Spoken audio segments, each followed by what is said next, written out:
வணக்கம் ஃப்ரெண்ட்ஸ். கரூர்லேருந்து ஒரு 25 கிலோமீட்டரில் மாயனூர்னு ஒரு ஊர் இருக்குது. அங்கே காவேரி ஆறு, அது இல்லாமல் மதுக்கரை செல்லனியம்மன் கோயில் இருக்குது. அந்த கோயிலுக்கு அப்படியே போகலான்னு சொல்லிட்டு அப்படியே போனோம். போயிட்டு அப்படியே கொஞ்சம் வீடியோ எடுத்து அப்படியே போட்டுகிட்டே வந்தோம். காவேரி ஆறு அட்டகாசமான காவேரி ஆறு, வாய்க்கா எல்லாம் பார்த்தோம். பார்த்துட்டு பக்கத்தில் ஒரு பார்க் இருக்குதுன்னு சொல்லிட்டு பார்க்குக்குள்ளே போனோம்னா பார்க்கை பூட்டி 8 வருஷம் ஆச்சுட்டாங்க. உள்ளே அலோவ் பண்ணல. சரின்னு சொல்லிட்டு அப்படியே வெளியே வந்து பக்கத்தில் அங்கேருந்து ஒரு 3/4 கிலோமீட்டரில் மதுக்கரை செல்லாண்டியம்மன் கோவில்னு ஒரு கோவில் இருக்குது. அந்த கோவிலுக்கு போகலான்னு சொல்லிட்டு போனோம். அந்த வீடியோ தான் இப்போ உங்களுக்கு போட்டிருக்கேன். பார்த்துட்டு எப்படி இருக்குன்னு கமெண்ட்டில் சொல்லுங்கள் ஃப்ரெண்ட்ஸ். வீடியோ பிடிச்சிருச்சுன்னா லைக் பண்ணுங்கள், ஷேர் பண்ணுங்கள், சப்ஸ்கிரைப் பண்ணுங்கள். ரொம்ப தேங்க்ஸ் ஃப்ரெண்ட்ஸ்.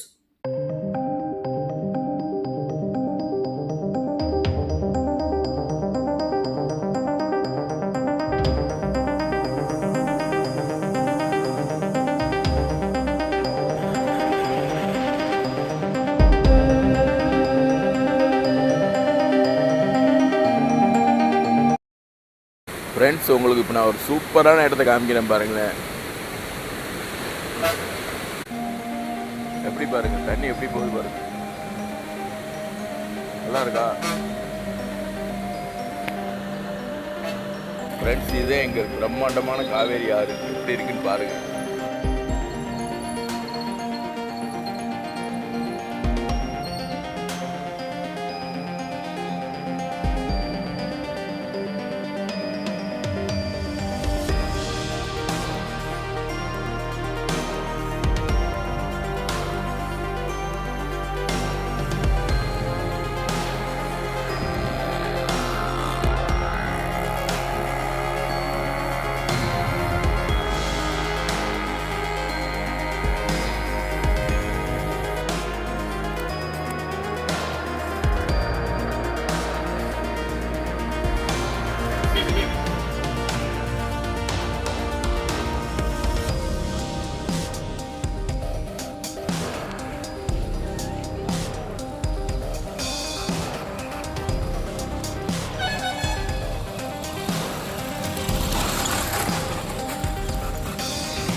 ஃப்ரெண்ட்ஸ், கோயிலுக்குள்ளே கேமரா அலோவ் பண்ணுவாங்களா பண்ண மாட்டாங்களான்னு தெரியல.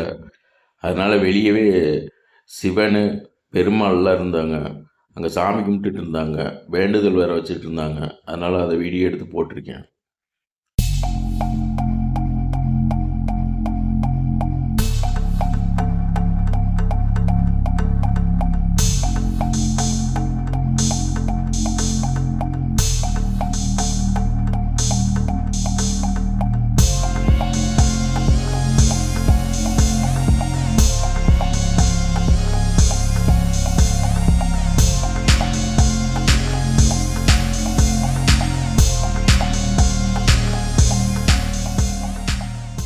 ஏன் இந்த கோயிலை பற்றி கொஞ்சம் சொல்லுங்கள். இந்த கோயில் வந்து மாயனூர் மதுக்கரை செல்லாண்டி அம்மன் கோயில்.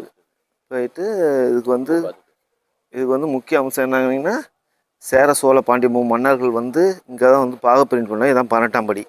இந்த படியில் தான் வந்து பாகப்பிரிவினை பண்ண பிறகு எல்லாம் சண்டை போடாமல் இருக்காங்க. இது சிவன், இது பெருமாள். சிவன், பெருமாள், மற்ற சாமிகள் 2 பேர் இருக்காங்க. இங்கே வந்து குழந்தை வரலாங்க வந்து 3 அமாவாசைக்கு வந்து மஞ்சள் கயிறு கட்டிட்டு போவாங்க. கல்யாணம் ஆகாதவங்க, குழந்தை பாக்கியம் இல்லாதவங்க தொட்டிலில் மஞ்சள், குங்குமம், வாழைப்பழம், பூவெல்லாம் வச்சு கட்டிட்டு போனாங்கன்னா அவங்களுக்கு ஒரே வருஷத்தில் குழந்தை உண்டாகும். இது முக்கியமான அம்சம். இது ஐதீகம். அதே போல் நிறைய பேருக்கு நடந்திருக்கு. நானும் கொடுத்துருக்கேன். அவங்களும் வந்து அடுத்த வருஷமே என்கிட்ட சொல்லிட்டு போயிருக்காங்க, பையன் பிறந்துச்சு அப்படின்னு. அவங்களாலே எனக்கு ரொம்ப இது ஃபேமஸ். அது மற்றபடி காவேரியார். ஆமாம் ஆமாம். இந்த கோயிலில் ஆடி அமாவாசை,